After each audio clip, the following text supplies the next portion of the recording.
झारखंड के कोडरमा में चुनावी रैली करने पहुंचे उत्तर प्रदेश के मुख्यमंत्री योगी आदित्यनाथ ने विपक्ष पर जोरदार निशाना साधा। सीएम योगी की रैली में काफी भीड़ दिखी। जनता को संबोधित करते हुए योगी आदित्यनाथ ने मुगल शासक औरंगजेब का जिक्र करते हुए जेल में बंद कांग्रेस नेता आलमगीर आलम पर हमला किया। झारखंड के कोडरमा में यूपी सीएम योगी आदित्यनाथ ने कहा कि एक औरंगजेब था जिसने देश को लूटा, एक आलमगीर है जिसने झारखंड को लूट लिया। उनके घरों से नोटों की गड्डी मिली थी। आपको बता दें कि आलमगीर भ्रष्टाचार के आरोप में जेल में बंद है। उत्तर प्रदेश के मुख्यमंत्री योगी आदित्यनाथ ने एक जनसभा को संबोधित करते हुए कहा कि भाजपा देश की सुरक्षा की गारंटी है, देश के स्वाभिमान की गारंटी है, युवाओं के रोजगार की गारंटी है, महिलाओं के लिए सम्मान और स्वावलंबन की गारंटी है, विरासत और विकास के समन्वय की गारंटी भी है। जब ये कांग्रेस के लोग सत्ता में थे तब अयोध्या में दुर्व्यवस्थाएं थी, राम मंदिर का निर्माण न हो सका, इसके लिए उनके द्वारा बार बार रोड़े अटकाए जाते थे। अयोध्या में जब 500 वर्षों के बाद भव्य दीप उत्सव मनाया गया, हर भारतवासी के लिए सबसे ज्यादा सम्मान और क्या हो सकता है। कोडरमा में जनता के बीच यूपी के मुख्यमंत्री योगी आदित्यनाथ ने माफियाओं को लेकर एक बड़ा बयान दिया है। उन्होंने कहा कि 2017 के बाद यूपी में जो बिल्डोजर चलना शुरू किया उसके बाद से कुछ जेल में है और कुछ का राम नाम सत्य हो गया। यूपी से माफिया का सफाया हो गया है, यूपी से सब माफिया गायब हो गए। योगी आदित्यनाथ ने आगे कहा कि जैसे गधे के सिर से सींग गायब हो जाता है, ऐसे अब यूपी में माफिया गायब हो गए हैं।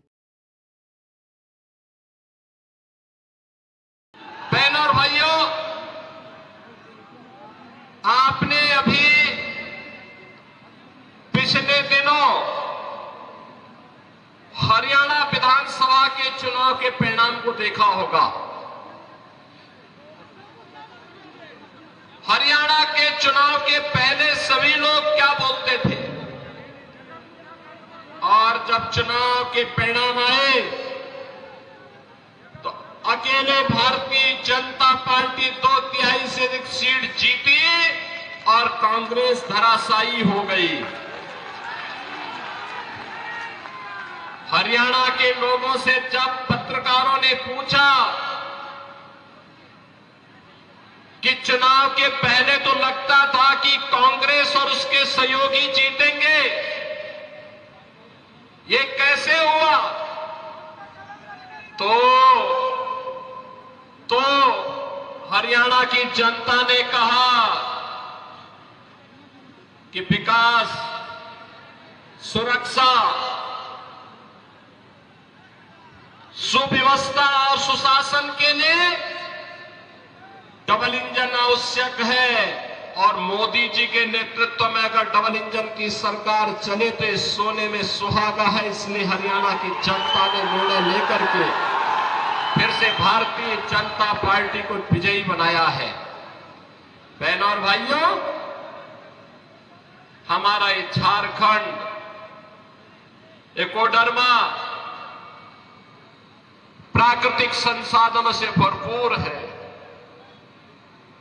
धरती आबा भगवान बिरसा मुंडा की पावन धरा है, शहीदों की धरा है।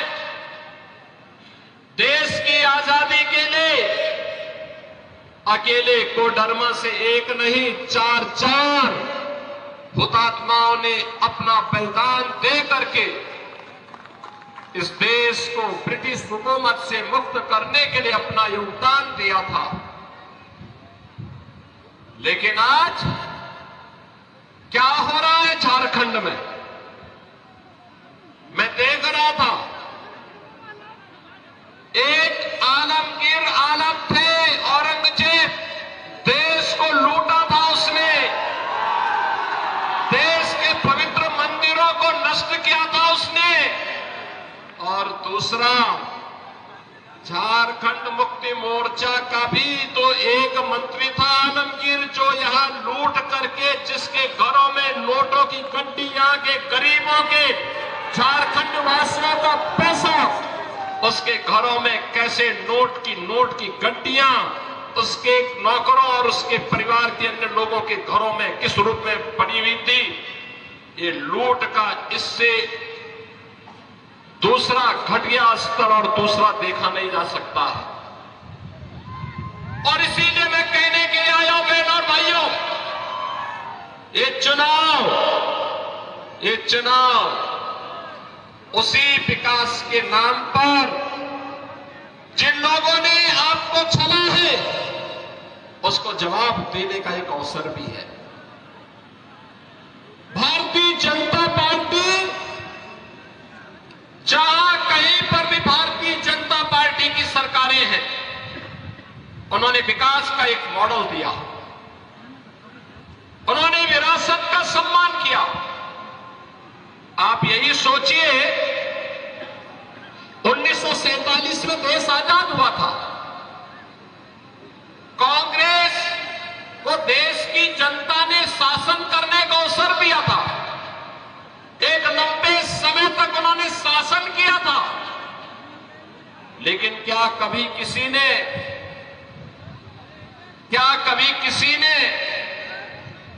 गरीबों के लिए ईमानदारी से कोई योजना चलाई?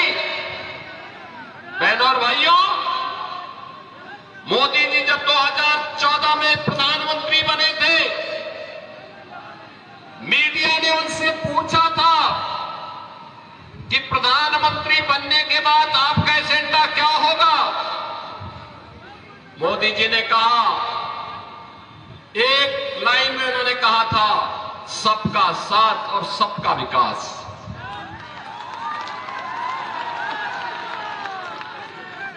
जाति, मत और मजहब के आधार पर नहीं, क्षेत्र और भाषा के आधार पर नहीं, बल्कि हर गांव का विकास होगा, हर नगर का विकास होगा,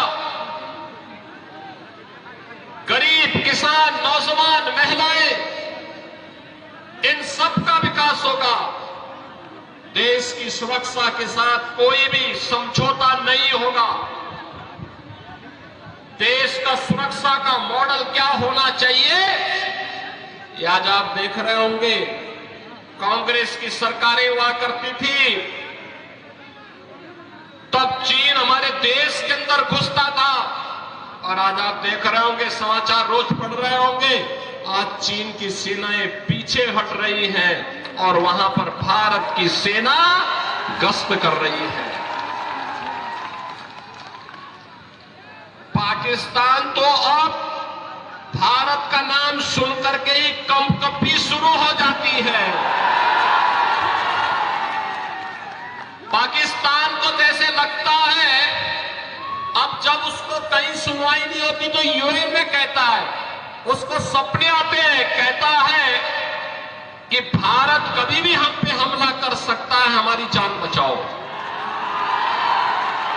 सरकार तो ऐसे होनी चाहिए जो दुश्मन के दिल को दहला सके, और यही आज भारत की सरकार कर रही है।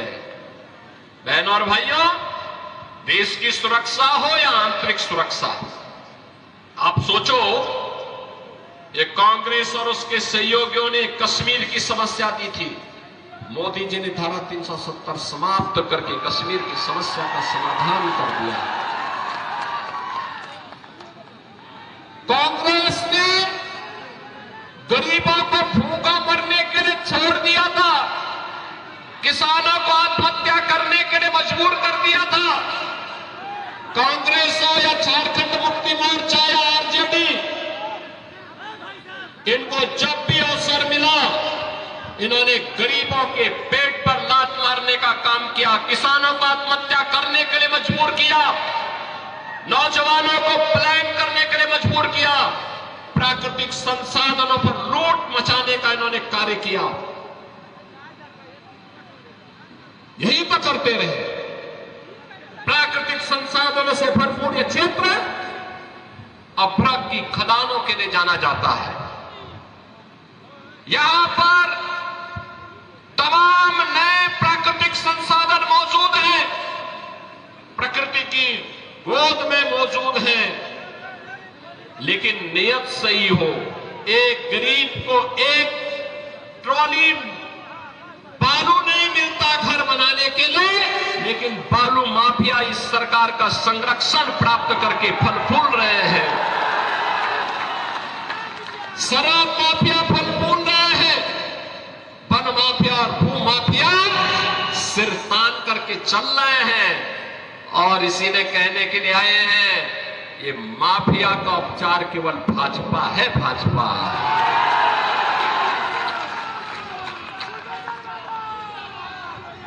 भाइयों, 2017 के पहले उत्तर प्रदेश में भी ये माफिया ऐसे सीना तान करके चलते थे, ऐसे चलते थे। इनके लिए गरीब की कोई कीमत नहीं थी, किसान की कोई कीमत नहीं थी, नौजवान की कोई कीमत नहीं थी, बहन और बेटी का कोई सम्मान नहीं था।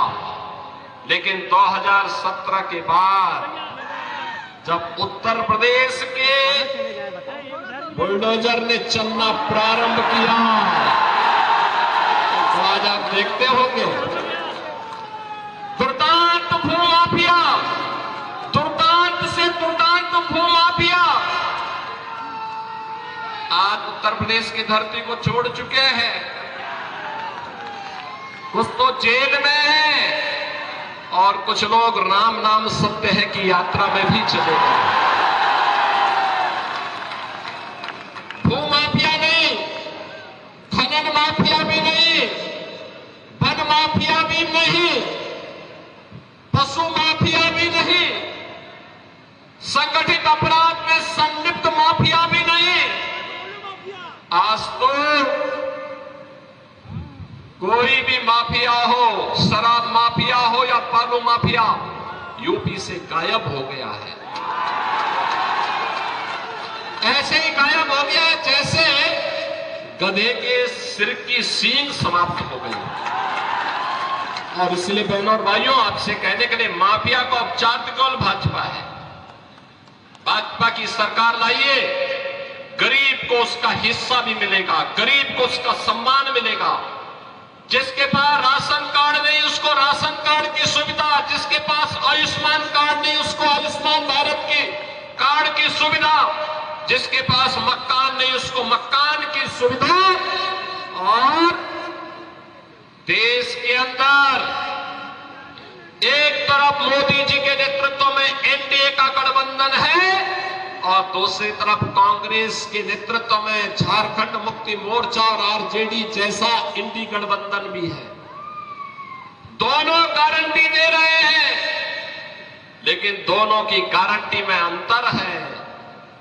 मोदी जी की गारंटी है हर गरीब को मकान देने का, मोदी जी की गारंटी है हर नौजवान के हाथ को कार्य देने का, रोजगार देने का।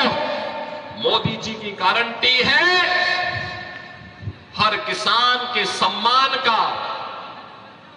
मोदी जी की गारंटी है हर बहन और बेटी की सुरक्षा का।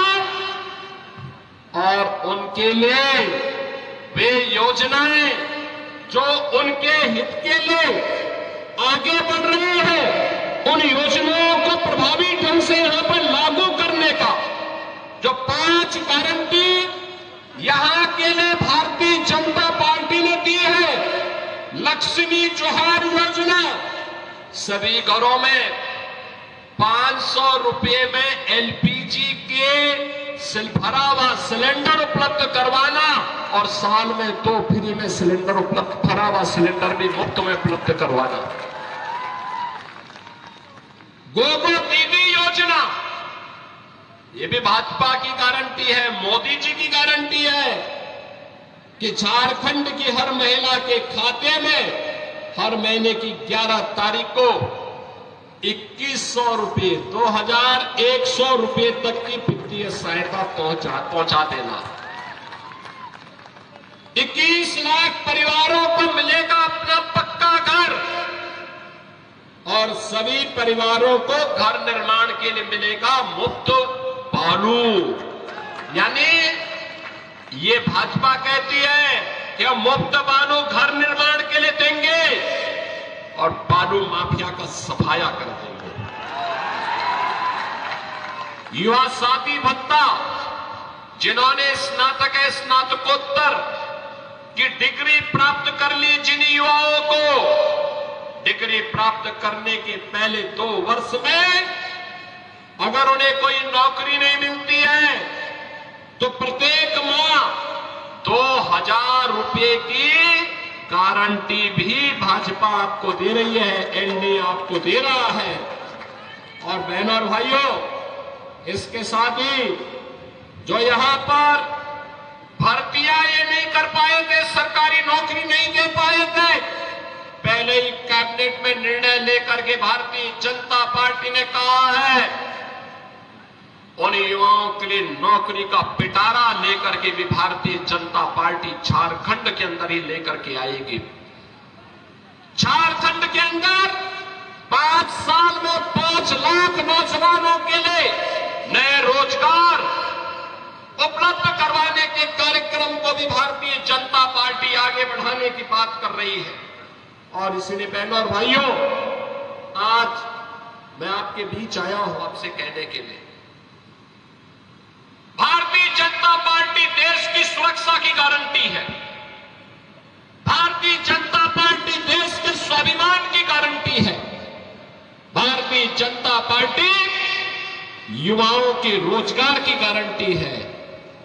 भारतीय जनता पार्टी महिलाओं के लिए सम्मान और स्वावलंबन की गारंटी है। भारतीय जनता पार्टी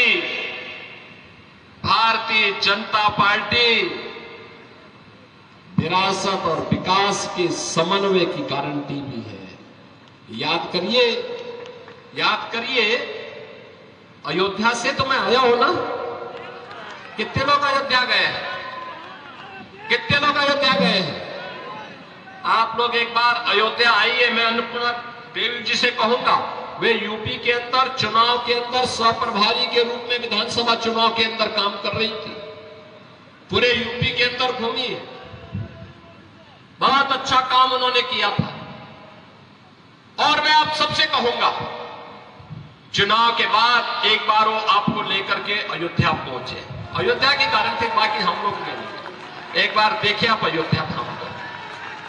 बहनों और भाइयों, जब ये कांग्रेस के लोग थे ना, अयोध्या में कितनी दुर्व्यवस्था थी। बिजली नहीं मिलती थी, सड़क सिंगल लेन की थी, गंदगी रहती थी, अराजकता थी, कोई किसी को पूछता नहीं था।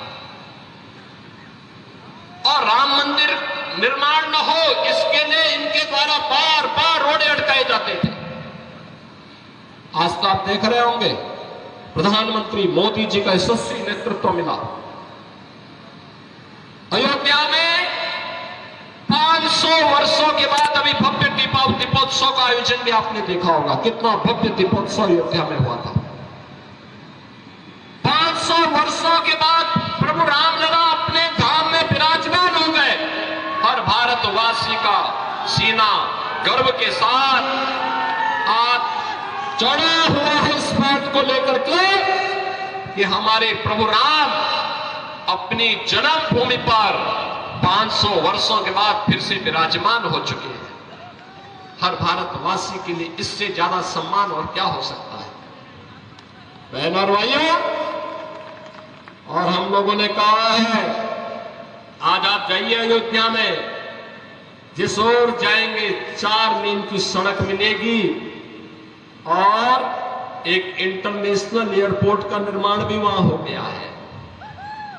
इंटरनेशनल एयरपोर्ट का नाम महर्षि वाल्मीकि के नाम पर है।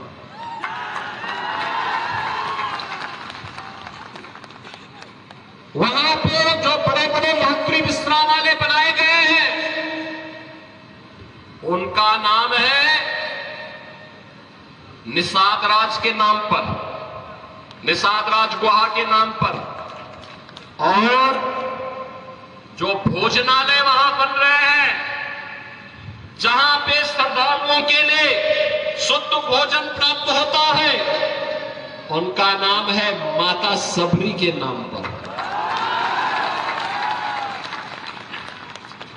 और याद करिए, विरासत का दूसरा उदाहरण मोदी जी ने दिया है। 15 नवंबर 13 नवंबर को आपको वोट देना है। 15 नवंबर धरती आबा भगवान बिरसा मुंडा की पावन जयंती जनजातीय दिवस के रूप में मनाने का काम भी मोदी जी ने ही शुरू किया है।